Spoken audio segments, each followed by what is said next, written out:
Hi everyone, it's QuickyBaby and welcome back to World of Tanks, and today I've got a full tank review for you of this, the M47 Iron Arnie. And this is called Arnie after the one and only Arnie, Arnold Schwarzenegger. And this is based off the tank that Arnold drove when he was in the Austrian army, but I think in about 1966. He, many years later, went and actually bought the pattern that he drove, and now he uses it for a variety of causes. Accordingly, this vehicle comes with a rather fetching Arnold Schwarzenegger styled skin, and I think a lot of people will like the look of it. It does look very modern with that space protection over the front and sides. Really, what you need to know about this vehicle is it's practically a pattern dropped down a tier with better protection, but it's substantially slower and doesn't nearly pack the same kind of punch as the pattern does at tier 9. Whew, thank gods. At least for the balance of the game, and maybe not thank gods if you're the biggest Arnie fan and you want to pick this one up and then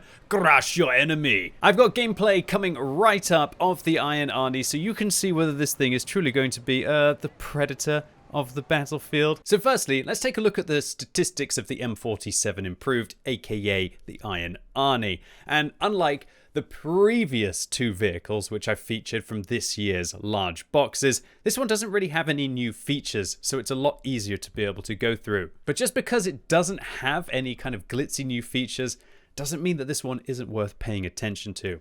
Firstly, the damage per minute. It's rather lackluster at just under 1,700. This is not good for modern day world of tanks.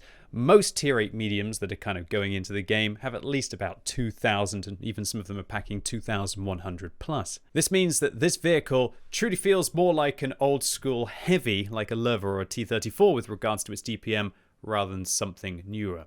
However, the penetration on this tank at 230 on its AP rounds as standard is awesome, and this vehicle also gets high explosive anti-tank rounds with 300mm of pen, which make it oh so easy to deal with any kind of matchup that you are in. The alpha damage as well is not bad, not great at 320, but this is still very decent for 2022. And when we compare this thing to a Super Pershing, which is packing 240, that extra 33% can really help when it comes to trading, and it helps alleviate the poor damage per minute that this vehicle has. Another little advantage of this vehicle is it is actually using the 105mm that you would get on the M46 pattern, albeit with less alpha damage, and that can help you to overmatch 30mm plates. So Stridsvagn S1, watch out, Arnie is coming for you.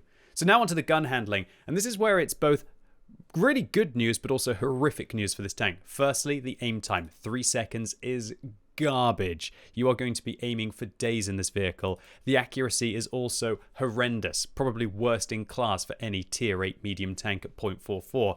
This means that you're going to be aiming forever and then your reticle doesn't even get that small.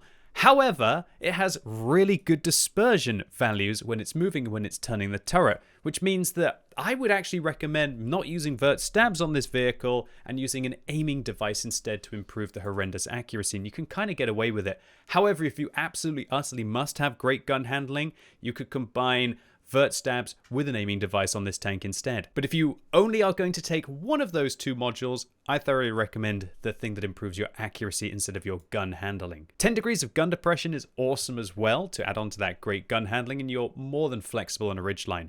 So now onto the speed. 40 kilometers an hour, definitely not nippy. However, 15 backwards is, again, not great for a medium tank. But the power to weight ratio of nearly 17 means that you actually have the grunt in the engine to be able to achieve that speed reliably. And this thing does feel more like a relatively fast heavy or a slow medium. It's definitely faster than the Super Pershing, however, unless you are on hard terrain or if you manage to go down slope in the Super Pershing, as the Super Pershing can't even get up to its 40 top speed limit on medium terrain, whereas the M47 definitely can. When we look at the traverse speeds, it is identical to the Super Pershing with regards to the turret and also the hull traverse. And because the ground resistances are fairly similar apart from on soft, this also gives the same effective traverse speeds as the Super Pershing, but much, much, much worse than the M46 pattern. But now on to what is the speciality for this vehicle. All three of these tanks have the same hull. However, the Iron Arnie has an extra layer of protection, and that is a 65mm spaced plate that's all over the front of the vehicle, which gives this vehicle really good armor on the upper hull. 270mm as long as they're not able to bypass that space protection, and even your lower plate armor is 215 if you're not angling it. And if you are angling this vehicle where you're still going to be able to avoid getting hit down the side, you now have 240mm of lower plate armor. Of course, they can bypass the space protection if they've got good eyes, but the upper hull now goes up to about 280, which is absolutely awesome and makes this thing very resilient. And when we compare that to the Super Pershing's armor, it's fairly similar in a way. The Super Pershing always a vehicle that does very well when it angles, but unlike the Super Pershing, this thing has no gap over the machine gun, but it does have gaps towards the lower left and the lower right. So while it doesn't have that small weak point that's always visible on the upper hull, you kind of lose 2 extra weak points on the lower plate, which is generally where people are going to be aiming. One interesting thing about this vehicle is if we take a look at the turret, that the turret on the M47 Improved does have a much larger cupola, which sticks up. But if you are using your 10 degrees of gun depression, it's fairly easy to hide this. Now, when we compare it to the Super Pershing's turret, it's kind of up and down. Its space protection is very much more fully covering the turret than the Super Pershing. And everybody knows that the Super Pershing has gaps all around the lower left and the lower right, while the Iron Arnie just seems to have about 300mm of turret armor throughout, apart from on the top of the vehicle. And even if your opponents have 300mm of heat pen, they are not going through this space protection very reliably at all. And so all in all, the Iron Arnie pretty much has the Patton's turret with a unique shaped hull that isn't actually the same as the Super Pershing or the Patton, and it seems to be better angled at the front with more space protection, making this a truly resilient tank. And all in all, apart from that slightly larger weak point on top, I'd say this thing is better armored than a Super Pershing, and that's saying something because that's one of the strengths of the Super Pershing after all. However, what sucks about this tank is it's only got 1,300 hit points, so it's not a healthy boy that can take a lot of hits, unlike our hero has shown all the way through their movie career. Add on top of this, worse camera rating than a Super Pershing, just a little bit better than the Patton, and 390 meters view range, which is neither great nor terrible, and this truly well-rounded American medium doesn't really seem to have any significant issues apart from that gun handling. So it should be mentioned that you're actually unable to remove the Iron Arnie style, but that's probably why you're buying the vehicle in the first place, right? With regards to the crew on this tank, it's kind of annoying in a way, and that is because the commander is the radio operator. And when we take a look at the M48A5 Patton, it's actually the loader that's the radio operator. And so accordingly, if you want to have your view range truly maxed out, you're going to have to sacrifice a slot on your M48A5 Patton commander. Or alternatively, if you're somebody who likes the T69, the commander from the T69 would work in this as well. Equipment-wise on the Iron Arnie, I'm going for an all-purpose setup, which is gun rammer, vents, and I'm using an aiming device on this vehicle. And that's because the gun handling with regards to dispersion when you move and when you turn the turret is good, but the accuracy is absolutely awful. So I do feel like a bounty aiming device would work really well on this tank. And that is because medium tanks can't get firepower slots. And so if you do have one of those, it might be worth investing it on this tank. It will truly change it. Some people would probably go as far as to either drop the gun rammer or the vents to be able to use vertical stabilizers on top of this. But I personally think that I need vents on this tank because I really don't want to end up using coated optics, and those vents are putting me from 440 meters with the premium consumable and all of the crew skills up to a healthy 454 as the base view range is only 390. And as this vehicle isn't really fast enough to be able to control the engagement, nor does it have super high alpha, nor super low alpha, I really want to have a gun rammer to try and maximize that. So with regards to field mods on the Iron Arnie, with the first choice, it's kind of a tough one. This vehicle actually has quite poor gun traverse speed at 34.48 for me, so I don't really want to make that worse to improve the durability of the tank. So I'm not actually going to take the first one, but if you find that you want to have more traverse and you don't mind suffering with your ammo rack and your engine, then maybe you want to take the light alloy mounting points. And alternatively, if you find yourself getting ammo racked a lot or your gun damaged a lot and you're frustrated, then maybe take the module durability increase.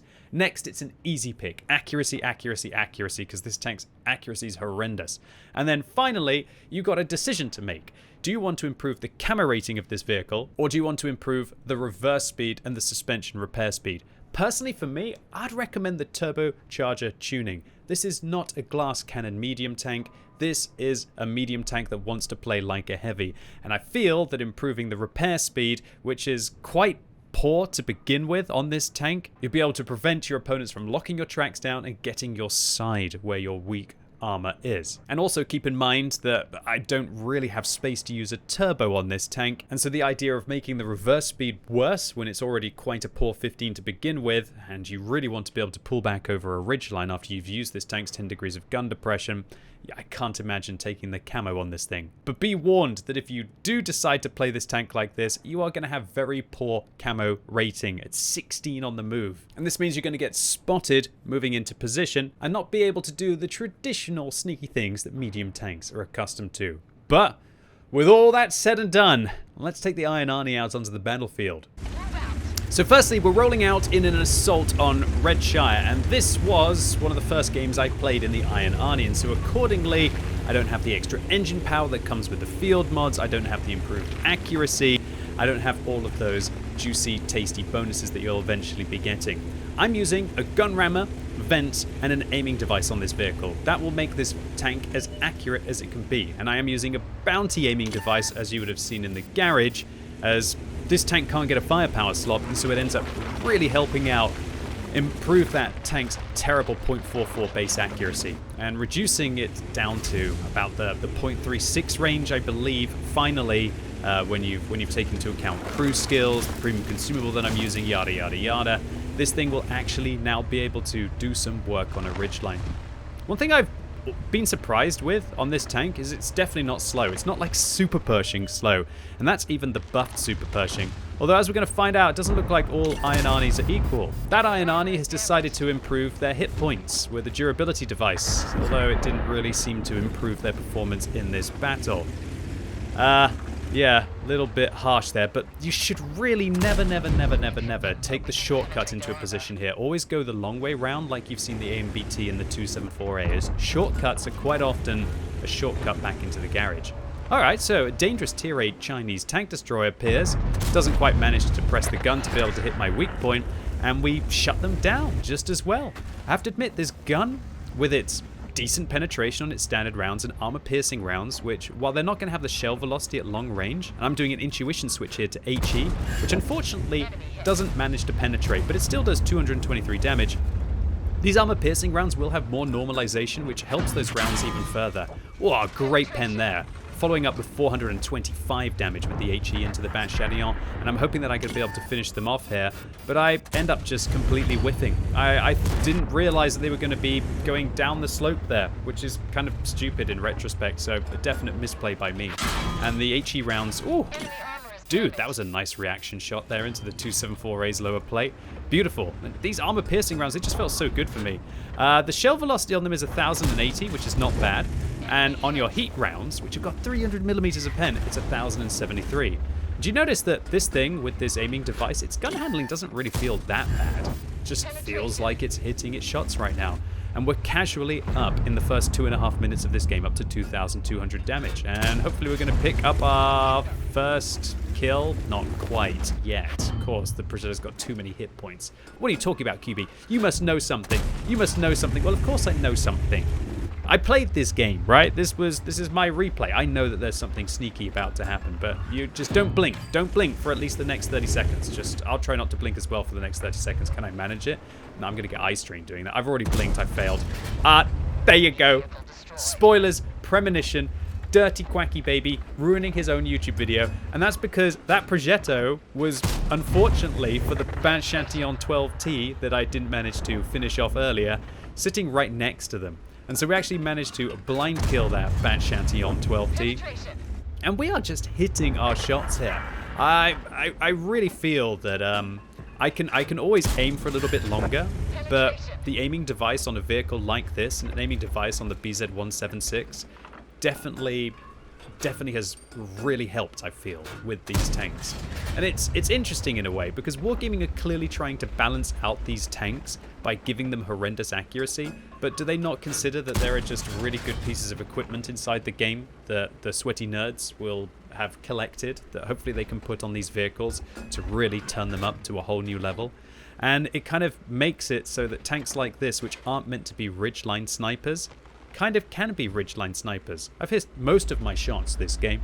We're up to 3,100 damage, which would be a great result for any tier 8 medium tank, but we've got more to do. Alright, full disclosure, I'm going to do some really stupid stuff here, and see if you can figure out what stupid thing that I'm doing right now. Alright, trying to go for this Tiger 2. Luckily goes right through the side of the turret there. 353 millimeter, well, damage there by our 300 millimeters of penetration. Hard to believe that there's tier 8 premiums with this much. Why didn't that one go in, I wonder? Yeah, I realized. I looked down and I saw that I've been spamming heat at the Tiger 2. I thought I was firing armor-piercing rounds, and of course, armor-piercing rounds can go through walls, whereas heat rounds get absorbed by walls, and so I just paid to lose, boys and girls. I just paid to lose. But oh well, all's well that ends well, and 3,600 damage dealt and 900 assistance. I'm feeling confident enough to be able to see if we can push through this flank and secure a truly excellent result for an excellent American tank that was inside the Austrian army, and our famous friend, celebrity, Arnold Schwarzenegger, everybody's favorite action hero, is now inside World of Tanks, again, after last year. So the 274A manages to challenge my armor there, but luckily my reload holds on, and now I've found out with this vehicle that you might notice that I'm not trying to side-scrape so much. And the reason why I'm not trying to side-scrape so much is because of the fact that this thing has those kind of gaps on the space protection, so I feel that just angling like this will actually end up maybe protecting you a little bit more. And I decided to pose at the end of the video for absolutely no thumbnail reasons, because I felt like my job was done here and I wasn't catching that Patriot at the end of the game. And I think it's very fitting that I didn't even bother to go after the Patriot at the end of this game, because honestly, with this tank in the game now, you'd be a fool to go for the Patriot. This tank feels as if it's basically the new American medium. So an ace tanker here for our Iron Arnie for our 4,500 damage dealt, and that was a 1,414 base experience game, and yeah, we made a ton of credits, as you would expect when you don't fire too many gold rounds and there's some kind of Christmas event going on. Next up, we're rolling out on Redshire again. No, this is not Deja Vu. We're no longer playing Assault. We're going to be playing a standard game of Redshire, and this time we're against quite a lot of Tier 9 tanks. Although, to be fair, a lot of those Tier 9 tanks are Chars 75s, and so that's not really going to make too much of a big deal for us, as they don't really have any armor. Although they will prove to have quite a lot of threat with regards to that bursty magazine, as I showed on the channel yesterday. Full disclosure, at the moment I think I was on my desktop. You see that whenever you see me hammer the R key 3 times, that's usually because I'm alt-tabbing, spoilers. And as you can see, I've hammered the R key 3 times here, and I think I was fixing things on my desktop, or alternatively, I was playing these vehicles for the first time. Maybe I was trying to take a look for statistics, and yeah, this is why you shouldn't go on your desktop to try and like sort things out, either when you're streaming or alternatively when you want to look at statistics. And even though I'm coming back in and I've managed to actually spot this Char 75 a little bit for my team, yeah, that was a little bit awkward. Don't recommend that. Hopefully I managed to get the kill though. I don't even manage to get the kill. I would have definitely if I had been here the whole time. So yeah, don't do that. It's for scrub lords. Only a scrub lord would do that. Nevertheless, we try and get the Char there, and unfortunately I'm being driven backwards into a rock by an AMX M451. Again, another reason why you probably... Okay, alright, I'm sorry that you drove me backwards into a rock, but to be fair, I was on my desktop, so... Yeah, okay. Good review so far, QuickyBabs. What are you trying to show? Trying to show that, yes, don't alt-tab. Don't be an idiot. Don't be a terrible streamer. Hold on, this same thing happened in the Char 75 yesterday. And I said, let's just forget the first minute of the gameplay. Can I say let's forget the first 2 minutes of the gameplay, right up until the SU-101 kill there? Look. Hopefully, what you'll see is this vehicle is as safe as houses, mate. It really is. This tank, while I've played it, has just felt like one of the most consistent, easy tanks to play. When you've got that space protection on your turret and space protection on the hull, you really feel like you've got more kind of tier 9 heavy tank armor, honestly, rather than playing as a tier 8 medium. I think this thing is actually one of the best of the new vehicles, if not maybe even the best of the new vehicles. And that's because most tier 8 medium tanks are not heavily armored. And so every time you can take a medium tank and put it on a heavy flank, where usually the battle is decided, that can be absolutely tremendous for your team. Now sure, it's not going to be so good when you end up on a Prokhorovka or Malinovka, but most maps have these kind of engagements, where it's tanks duking it out with one another. And you know what, the Iron Arnie, it's very good for duking it out with a variety of heavies. I don't think I've ever been so confident to just reverse up a slope against a higher tier heavy tank and just take huge chunks out of them. I probably should have been firing armor piercing rounds there against the 7772 and not heat rounds. And then this is what you can do with this vehicle. Just come around the corner at an angle. And what are your opponents going to do? You've got so much protection over the front that they have to find that lower plate weakness, which is quite a hard thing to be able to hit. And that just allows you to clap. And when you combine that with the fact that this vehicle also has 300mm of heat pen, so I've just got more pen than either of these two vehicles do, then we're able to just make these trades. It's just outrageous. It kind of reminds me a little bit of the playstyle of the AMX M454, and we all know how good the AMX M454 is currently at tier 10. The only thing that this tank doesn't have will be the damage per minute, so don't expect to pick apart your opponents quickly. However, even though we don't have the DPM, because of the gun rammer, because of the fence, because of the premium consumable, because of the brothers in arms, we managed to pump it up to a reasonable level, and we're packing 3,100 damage in the first 4 minutes of this battle. We didn't even really do anything for this first couple of minutes. This tank claps. It really is very surprising. I'm sure that a lot of players are going to be thinking about the new tank, right? They'll be thinking, oh, BZ176. They'll be thinking, oh, new first tier 9 premium light tank. And sure, this one's just been kind of slipped under the door in a way, or kind of like hidden under the carpet. So much so that this tank's name inside the game files is Project M. I guess they really didn't want anyone to know that they were working with Arnie with regards to the game files, right? And I honestly think that this is probably one of the best tier 8 premium medium tanks in the game now. Sure, it's not a Borask. Sure, it's not a Progetto. Sure, it's not a 122 TM.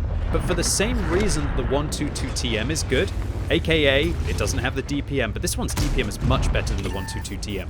It doesn't have outrageous mobility, but its gun is just so consistent, and it's exactly the same here.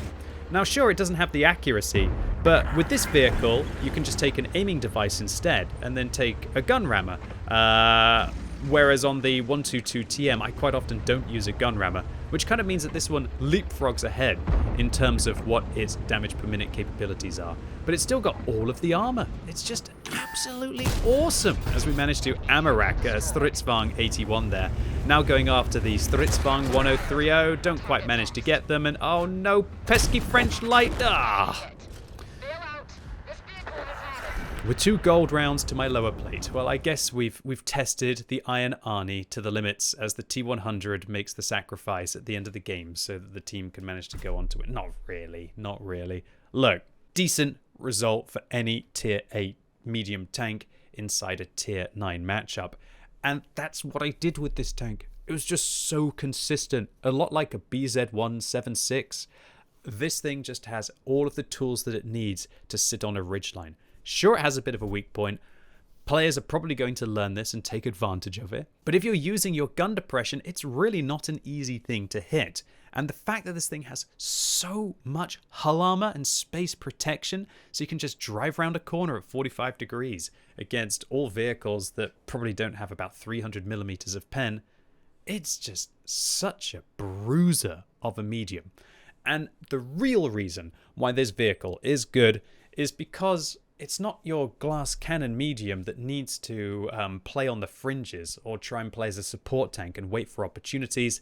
This thing can smash down the door, get in, and take what it wants from the enemy team. And whenever you can play a tank that turns a less competitive class, like a tank destroyer or a light tank or a medium tank, into a heavy tank, which is flexible and actually gets involved in the battle while it's winnable, yeah, this thing is an utter monster on the battlefield, and I wouldn't be surprised if this one actually ends up with one of the best win ratios of any tier 8 premium in the game. I guess the problem for the Iron Arnie is that its statistics don't just look exciting enough. You know, it doesn't have outrageous DPM, it doesn't have outrageous mobility, it doesn't have any statistic which is really, really, really good apart from that armor. And this is something that a lot of players don't take into account in World of Tanks, is that it's kind of important when a tank has good armor, right? However, I also want to conclude by saying that if you're not looking for a medium, then you might end up finding that the Renegade is just a better all-round tank. It has the DPM, it has comparable penetration, although it definitely won't have that super special 300 pen for when you have to bludgeon your way through the heaviest of heavy tanks. It has better gun handling, it's even faster, especially if you end up using a turbo on the vehicle. It has more hit points, it has more view range, and while it has a kind of comparable armor, the problem with the Renegade is its hull, unless you're side scraping, is just very weak compared to the Iron Arnie. And my conclusion is that the Iron Arnie is kind of a super Pershing for 2022. And while the super Pershing does have preferential matchmaking, and you don't have to see tier 10s inside the game, really it doesn't mean diddly squat anymore, because you're never seeing tier 6s, you're never seeing tier 7s, you're mostly getting all tier 8 matchmaking or tier 9, so you might as well just have enough penetration to be able to deal with those tier 10 tanks when you see them, and have all of the other added advantages like alpha damage, penetration, I'd say better armor, and even better mobility than the super Pershing. And so the Iron Arnie, it's definitely a serious tank, even though it's probably going to be one that falls under the radar for a lot of people this holiday season. Anyway, ladies and gents, boys and girls, that was my full tank review for the Iron Arnie. Hope you enjoyed it. If you did, give it a thumbs up. If you hated it, give it a thumbs down. And let me know what you think about the vehicle in the comments down below. Do you think it's outrageously overpowered? Do you think that it's just about right? Do you think it's the new best tier 8 premium medium? And if you're watching this video as it's released on Sunday, it's time for the World of Tanks Tech Tree Showcase live right now on twitch.tv/QuickyBaby. And this week, the community has decided that it's time for some double-barreled tanks. So I'm going to be working my way up towards the ST2. So come along, as I'm going to be showing you the hardest hitting heavy tank in the game, 880 damage with a single salvo or a volley of 2 shells. So really looking forward to seeing you all live right now on twitch.tv/QuickyBaby. And as always, thank you so much for watching. You've been epic, and hopefully I'll see you soon.